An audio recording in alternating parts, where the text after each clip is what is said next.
This video is a review of the 8,000 BTU Soleus Air portable air conditioner.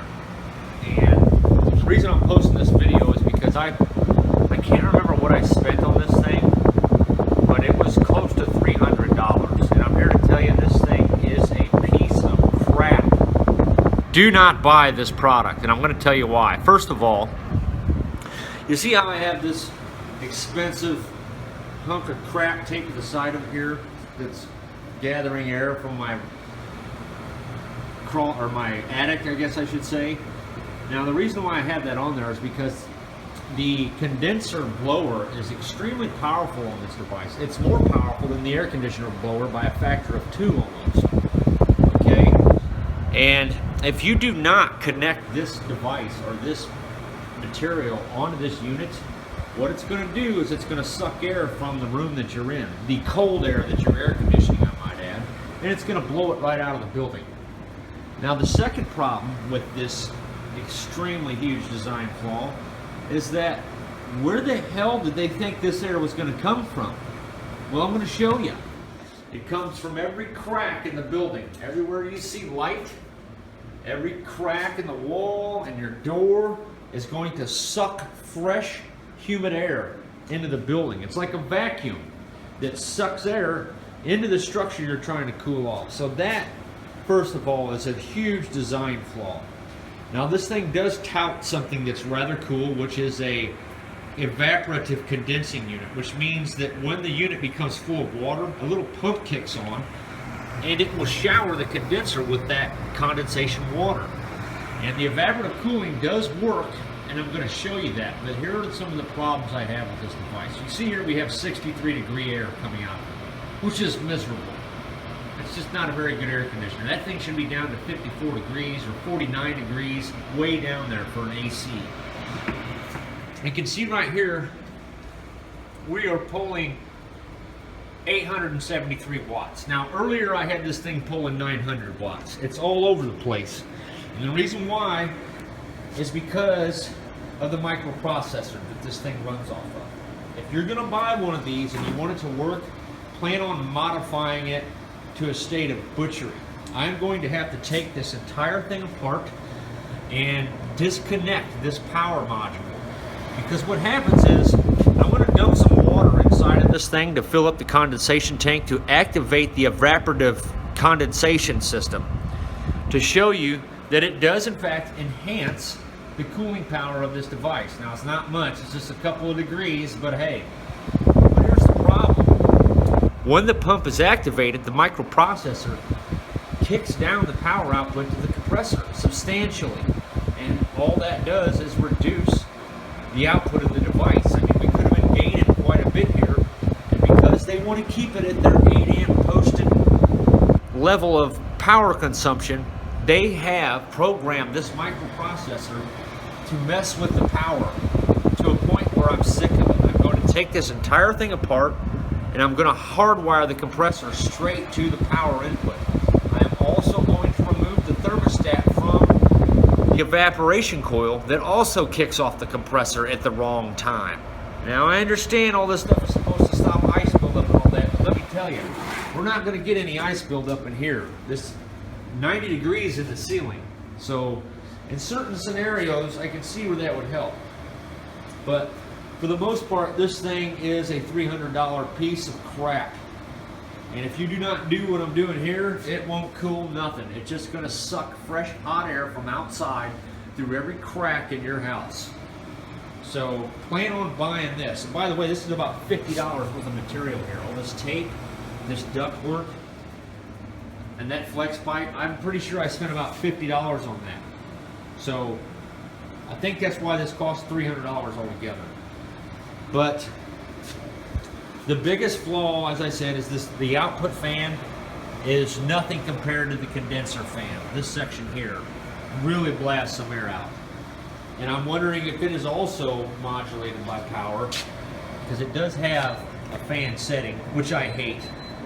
I'm the type of guy that when you have an air conditioner, you run it full tilt. There's no turn the fan down in my world. Everything is full blast and balls out by design. So I want to show you here, we are at the 873 watts. Now for some reason it was steadying at 900 watts, but put the amperage on here. That's 7.85 amps. Now it says that it's an 8 amp device. I'm almost positive. I don't have the documents on that. So what I'm going to do now is I'm going to dump some water into the reservoir, and we are going to monitor the temperature change and the power consumption change. Now you would think that when the evaporative condensation system kicked on, the amperage would go up, but no. They have designed this thing to stay within specification to the detriment of performance, which is absolutely Chinese and ridiculous. So what I'm going to have to do is tear the whole thing apart, hardwire everything so that it all runs full blast all the time. So I'm going to cut this video a second, put some water in it, and we're going to see what happens.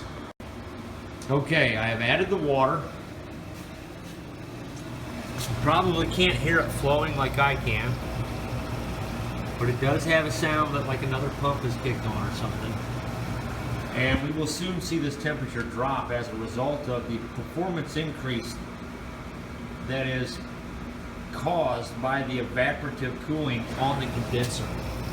Right now the air going into this thing is extremely hot.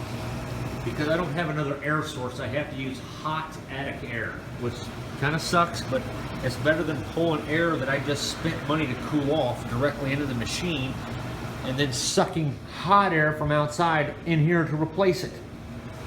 Absolutely ridiculous machine. I can't believe it didn't come with this. Some of them do come with this, but they chose to sell idle units that do not, hoping to fool people who are unaware of what is really taking place. Because I can see a woman buying this thing and just thinking the world of it. But sorry, ma'am, this thing is crap. There's some serious performance flaws. So the pump is on. Earlier the amperage went way down, or the wattage did. Now of course, now that I'm videotaping it, it's not acting consistent and not doing what I said it would. Imagine that. We're down to 7.1 amps. Now it's supposed to be hovering right around 8 amps. It usually does, so I've already lost an amp there. And as I said, I've had this thing running at a steady 900 watts before, and it's now at 780 watts. And it's probably going to start falling off here pretty quick. We should start to see a temperature drop here in a minute. I might have to dump a little bit more water into it. I don't know yet. I think that's what I'm going to do. Yeah, let me put some more water in it because it just isn't doing what it did earlier. I'll be right with you. Okay, now I've dumped some more water in it. As you can see, we did get 2 degrees.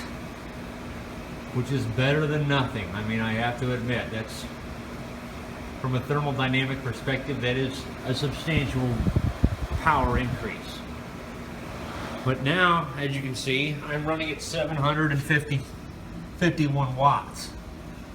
Because I believe the microprocessor has intentionally reduced the power to the compressor.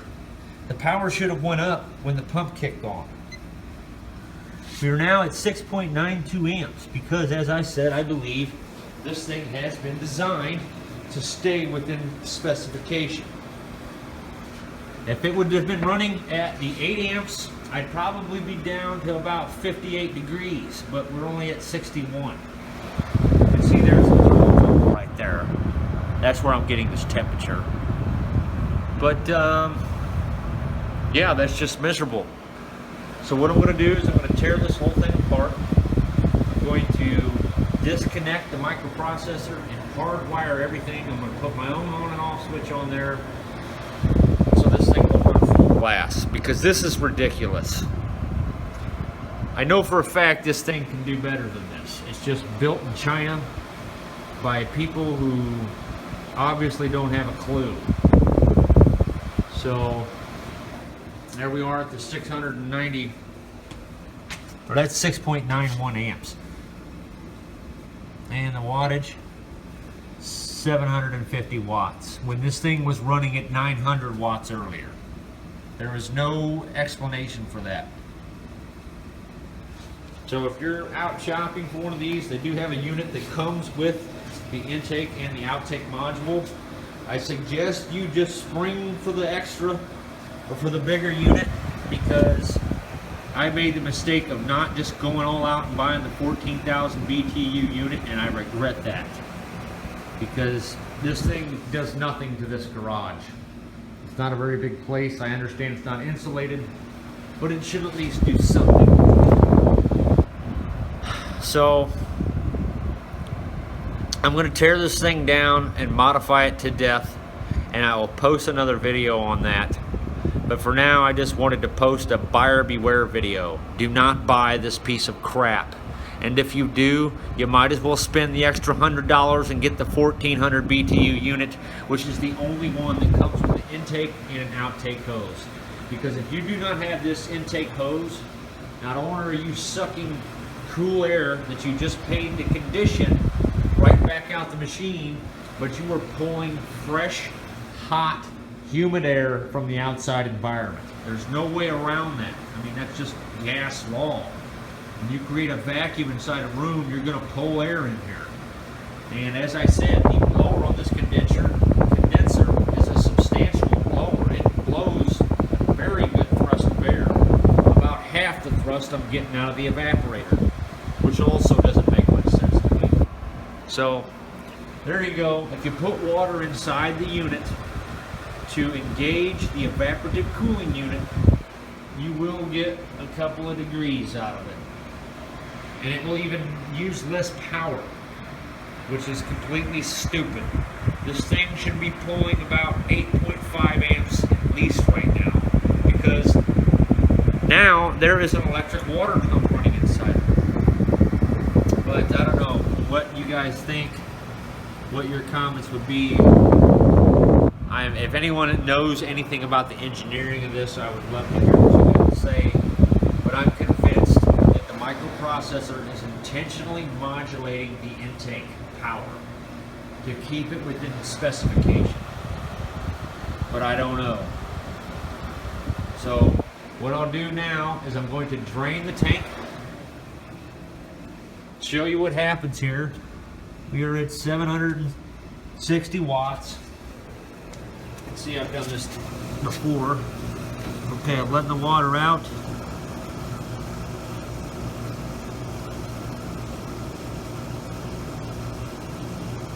So we can watch what happens as a result. Just to prove that the microprocessor is tampering with my power input, and it pisses me off. I spent a lot of money on this thing, and I am extremely unhappy with its performance. Now, it will cool off a single bedroom in a house very well. I'm not going to completely bash it. If you buy the $50 intake panel, that is, without it, it's worthless. It doesn't do anything, because like I said, you're just pulling hot air into your room. So,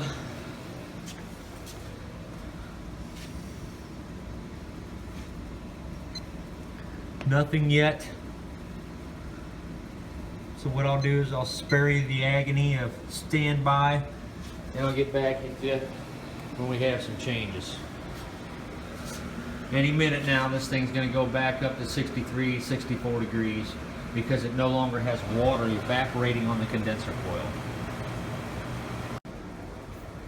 coil. Okay, I think it's headed back up on its power climb. Now this is, to me, is total microprocessor behavior. You can see it is slowly increasing the wattage of the unit to compensate for the lack of evaporative cooling.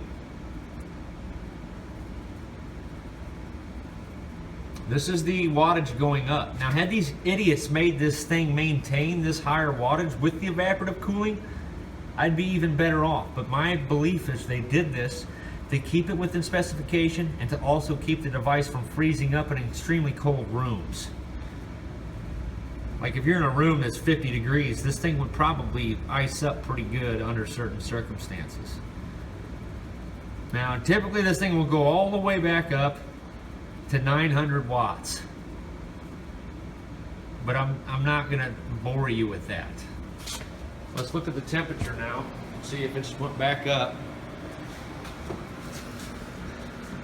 And there it is, it's back up to 63 degrees. It may get even hotter than that. The wattage is still climbing. So there you have it, $250 piece of crap. And I also seen online where one of these things caught fire as a dehumidifier. So if you buy this for a dehumidifier, the same rule applies. You have to have this intake system, or else you are not dehumidifying a single thing. So this thing touts a 80 quart per day dehumidifier capacity, I think. Yeah, it doesn't even say on here. I'm pretty sure it was 80 quarts. I could be wrong, but that's a substantial amount. It ain't doing too much to this thing, I can tell you that. You would think 80 quarts a day would have this baby at best, but I've never been able to get this needle under 60% humidity. And we are currently at 840 watts. It may be stabilizing here.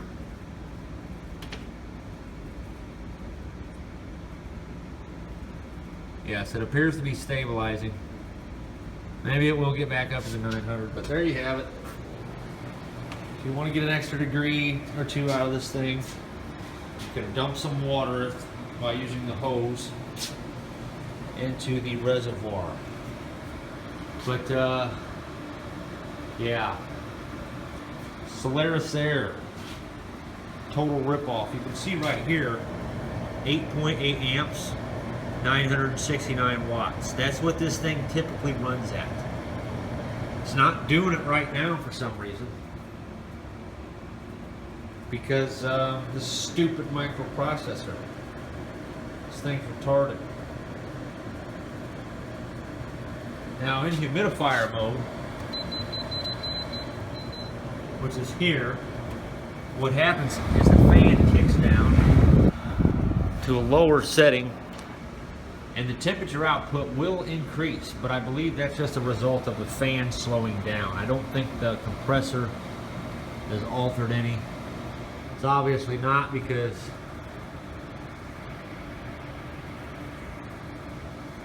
we are only at 835 watts. So as you can see, in humidifier mode, the device does put out colder air. And I think they do that so that more water will condensate on the coil. I don't know, but right now I'm at 835 watts. It should be at 8.8 amps.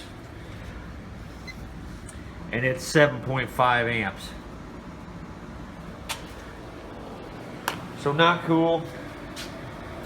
Not too happy about it. Turn it back on AC here. I don't know if you can hear that fan kick up any. And I am at 765 watts. So this thing is just too weird for me. It just misbehaves so badly. It's designed horribly. And I seen a video where some guys actually had to take it apart and disconnect the thermostat from the evaporator coil because it was causing the compressor to kick off prematurely. So if yours is kicking off and you don't think it should, it's because the stupid Chinese freaks who built this ill-placed the thermostat. It's not placed in a very good spot. And I've seen a lot of issues like this with Chinese products before. They're not very good designers. That's why they're always stealing our ideas, because they can't design stuff very well themselves. I don't know what it is about them. So there you go, back up to 63 degrees on air conditioner mode. It blows out more air, which probably attributes to the higher temperature there. It's heating up the evaporator coil quicker with more air coming in and all that, yada yada. But yeah, there you have it. Do not buy this product. Just give it up. If you're going to get one, you better spend the extra money and get the 1400 BTU device, because this thing is a scam. A complete scam. If you're not an engineer with enough sense to realize what it's actually doing, it's really going to rip you off. Because as I said, if you don't spend the $50 on this intake system, it will do absolutely nothing whatsoever to the environment you are attempting to condition. And that is a basic law of thermodynamics. It's just not me touting out of the mouth here. So good luck.